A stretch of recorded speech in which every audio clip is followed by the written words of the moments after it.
కడప జిల్లా సిద్ధవటంలో కడప టు చెన్నై జాతీయ రహదారిపై అక్రమార్కుల పాగా వేశారు. ఏకంగా కోట్లు విలువ చేసే ప్రభుత్వ స్థలాన్ని ఆక్రమించి భవంతులు నిర్మించారని స్థానికులు చెబుతున్నారు.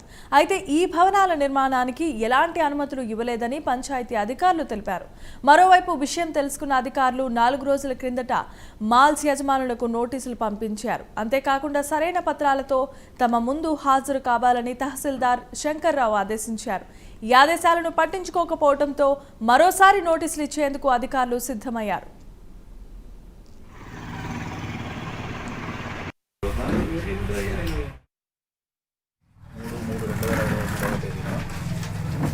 సంబంధిత దినపత్రికలలో సిద్ధోడ మండలం పెద్దపల్లి గ్రామపులము 936 నందు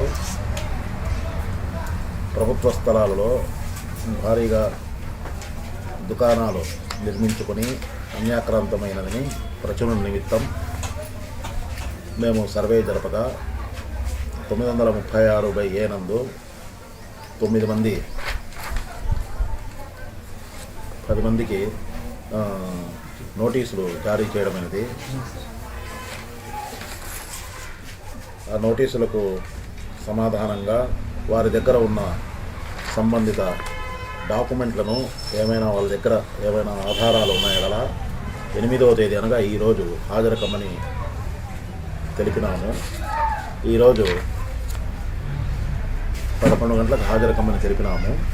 కావున మనకు ప్రస్తుతం నోటీసుదారులలో ఒక వ్యక్తి మరియు ఇప్పుడు ప్రజల్లో 2వ వ్యక్తి వచ్చినారు.